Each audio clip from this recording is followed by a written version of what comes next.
a lot of moves have been made over the last few days in the NFL regarding free football. agency, with the Jesus. biggest being the Pittsburgh Steelers trading with the Seattle Seahawks to acquire DK Metcalf. Are the Steelers making the best move so far this offseason?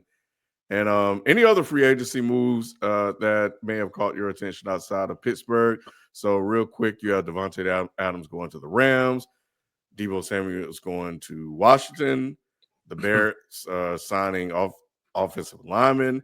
And Josh Allen got a huge contract extension. DK Metcalf to the Steelers, I like but don't love because who's throwing him the ball? Obviously, Justin Fields went to the Jets. You hope so. They're saying it's like it's about to be finalized. Oh, it's about to be finalized. That's the rumor. That's the Aaron rumor. Rodgers, yeah. Okay, that's the person. Cool. So if awful. They're not the Jets. So yeah, they're not the Jets. I agree there. To me, my favorite moves so far are the Bears moves, mainly because and the Commanders moves.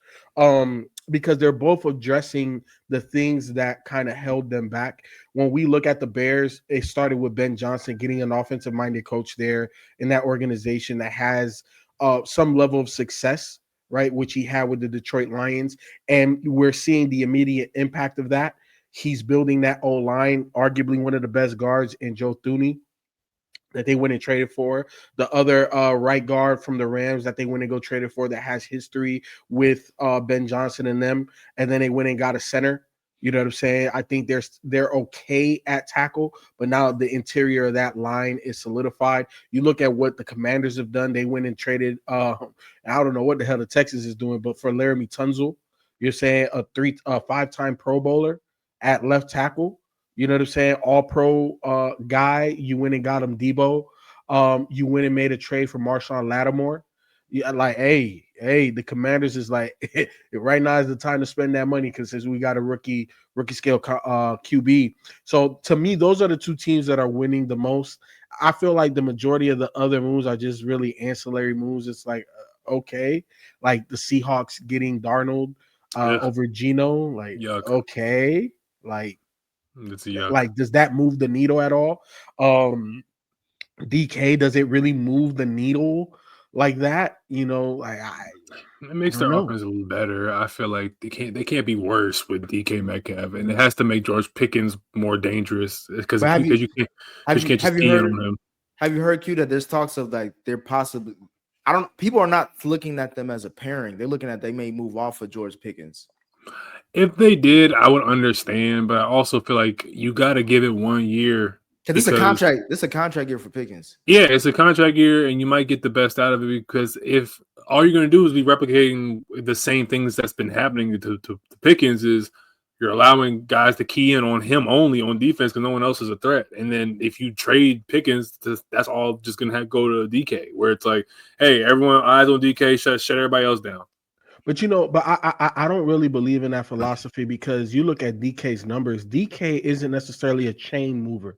DK is a big play guy, and George Pickens isn't necessarily a chain mover. At least hasn't been able to prove it. Obviously, I know the quarterback situation has been a mess, so it's not 100% his fault. However, you know, you look at somebody like Amon-Ra St. Brown. Chain mover, gets first downs, right? Terry McLaurin, yep. So to me, that's why I say I like it, but I don't necessarily love it. Like DK is a big play guy, but you need a guy that's going to be able to move the chains, and neither one of those guys are proven to be that. That's fire move, though. Yeah, I give you that. I give you that. It opens it up for him even more because you're gonna have and it opens it up for George Pickens because he could be that guy now that he doesn't have so much attention going his way. Yeah, and that's what I was saying is we don't even know what George Pickens can really do because they need to stretch the field because they don't have any other guys that can really get open like that besides Freiermuth. And you can only ask your tight end to do so much because you got to be like all world tight end to just be like, yo, you got to be Gronkowski and prime George Kittle, you know what I'm saying, to really be that type of tight end. But to me, wrap it up really quick. Steelers are solid moves so far. I like the Gainwell move from the Eagles, and then I like reportedly getting Slay. Those will be solid additions. I like Gainwell a lot. I love what the Bears are doing because they're looking at what the Eagles did and they're actually replicating just the philosophy of build in the trenches, build the defensive tackles, get that, you know what I mean, and then protect the baby. You know what I mean? Like protect the fucking church's money. And you got Caleb. Stop putting him in all these crazy positions where he needs to scramble. We want Caleb to be a kind of – you should be looking at Caleb to be like a Joe Burrow-esque QB. We don't want him running too much. We don't want him scrambling too much. If he has to cool like Joe Burrow, he can, but he's not Mahomes, bro. Like all this improvising shit, no. Like and I think Ben Johnson's going to like replicate a lot of what Goff did. You didn't see Goff scrambling, doing a bunch of crazy shit. You just saw, all right, 5-step drop, 3-step drop, and let's get the ball out quick, or we're going to do a trick play. And I like what they're doing on the offensive side of the ball because it finally makes some sense as opposed to the past off seasons where the Bears just did fuck all. Like, hey, let's just pay this guy, pay that guy, and hope that we can put talent together. Nah, bro. So the Bears, and then my question mark is Justin Fields. I don't know what the Jets are necessarily doing, but I never know what the Jets are doing.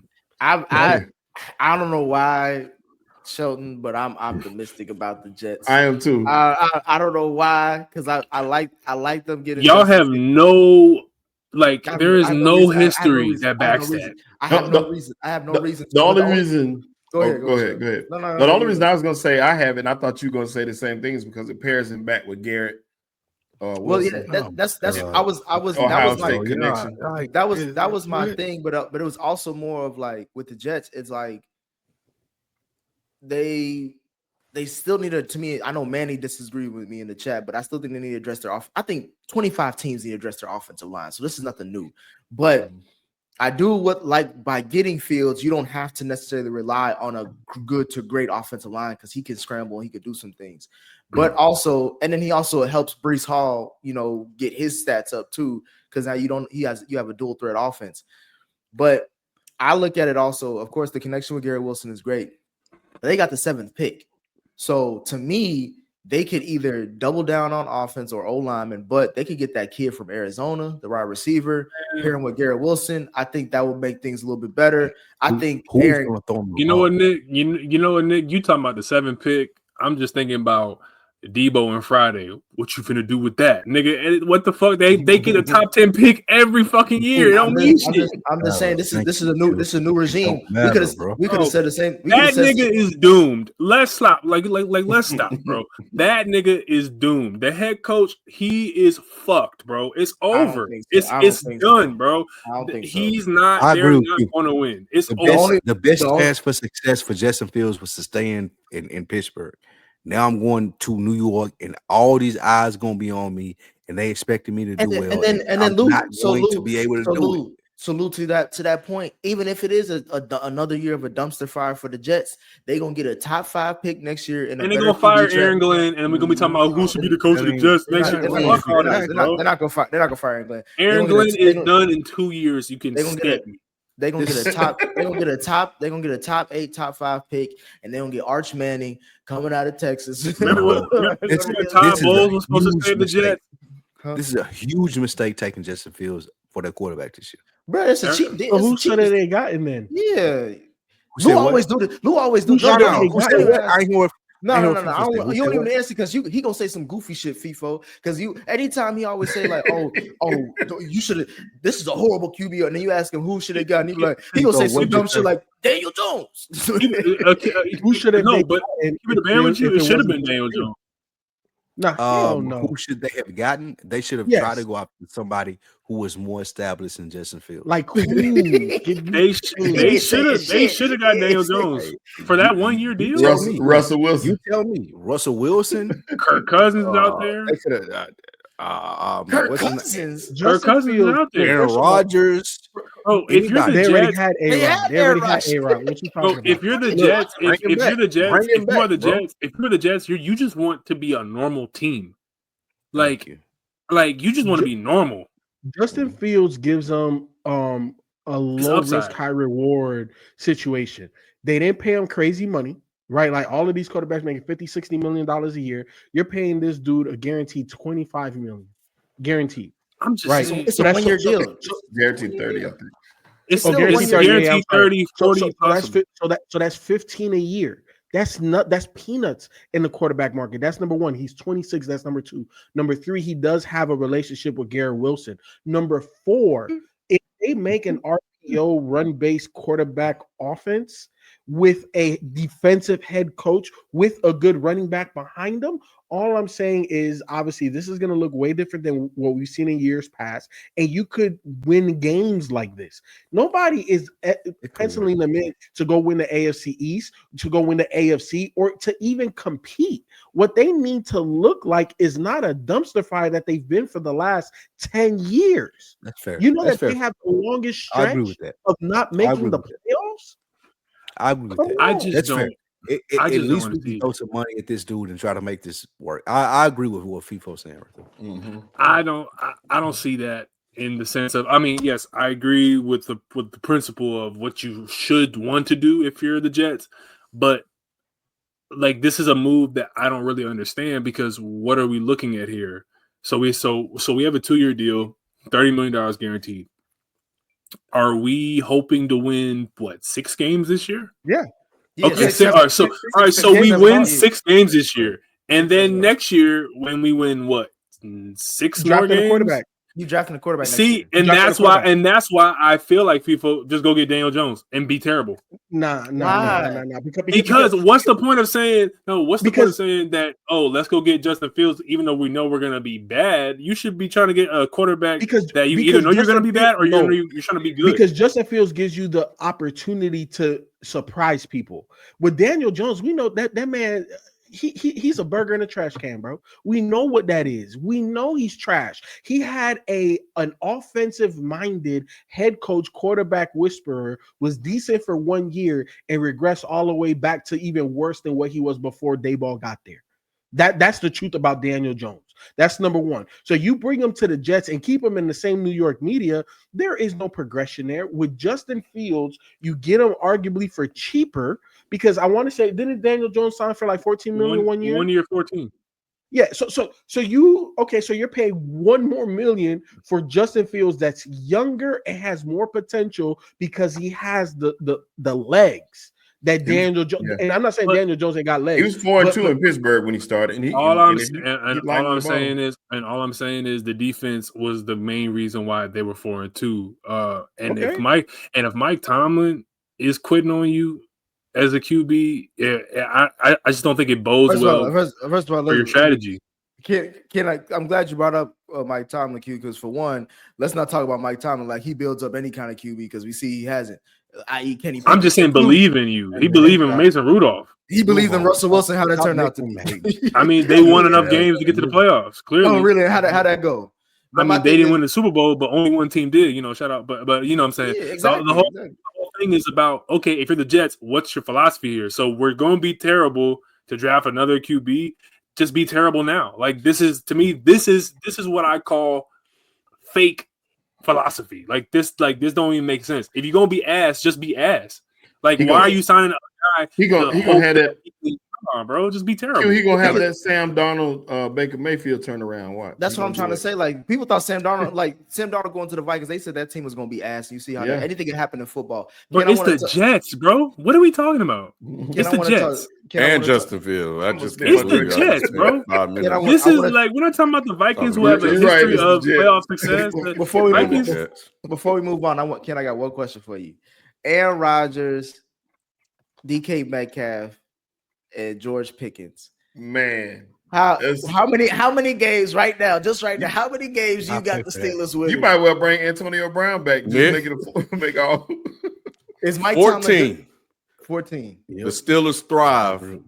Thank you. Because at least 12. I say at least 12. They were their best when they were the messiest. Yeah. Okay, great. Yeah. Because we're all on the same page. Aaron Rodgers and with that offense should win more than 10 games, right? Yeah. Well, I'm being funny because Aaron Rodgers, based on what I saw last year, Aaron Rodgers. He was okay. There was only like 6 to 7 players who had better like seasons stat-wise than Aaron Rodgers. That's fine, but hopefully he'll be motivated. George Pickens is crazy. Yeah. DK Metcalf is crazy, and Aaron Rodgers is a prima donna. The only wild card is George Pickens because he's in a contract year, and you brought in another number one. So Pickens definitely he's not even at the priority list as far as receiver on the team anymore, and he trying to get his bread. So, but if they bring in A-Rod, we don't know that Pickens isn't number one because we know A-Rod is all about trust, and we don't know who he's going to trust in his wide receiver room. Because the thing about them getting A-Rod and A-Rod being humbled by the Jets, A-Rod isn't bringing an offensive coordinator. A-Rod isn't bringing his wide receivers. All of the dudes, Nick, that you praise that he gets paid, them dudes not coming this time. So he's going to have to build some type of rapport with this wide receiving core, and we don't know who's going to be the guy. Well, Steelers have struggled over the last couple of years of finding OCs. So that's nobody's taking Aaron Rodgers' request anymore. I understand that, and the Steelers are one to tend to go by their own set of rules, but that's a lot of personalities to manage. That's Tomlin, though. That's what Tomlin does. He's always done it, Ken. That's why he's good. All three at the same time, though. Aaron Rodgers, George Pickens, and Metcalf. Yes. Ben Roethlisberger, Le'Veon Bell, and Santonio Holmes, or it's just more mediocrity, bro. And Santonio Holmes, yeah, for sure. He can't get I mean, it's not like it's a lot of QBs out there, but you're getting Aaron Rodgers. They don't have no same receivers that play at Pittsburgh, huh? No. I think they prefer. I think they prefer you to be a little bit off, bro, because it's like you got to believe like you that guy, bro. Yeah, since Hines Ward, every one of them. Yeah, that's crazy. What's the other? It was another one that didn't last long and got suspended. Plexico. Not Plexico. It was another one. Him too. Bryant. Martavis Bryant. Oh, and even Chase Claiborne. Chase Claypool. Remember, when I saw Chase Claypool celebrate when they were driving on a third and remember it was like a 3rd and 8, and the clock was ticking. And he was like celebrating. I was like, yo, he's an idiot, bro. Yeah, went to Buffalo, didn't do shit. Yeah, I don't know. That's but where do they go? Who do they sign? There's nobody left. Nobody left. And you can't draft nobody unless you move up, which they're not going to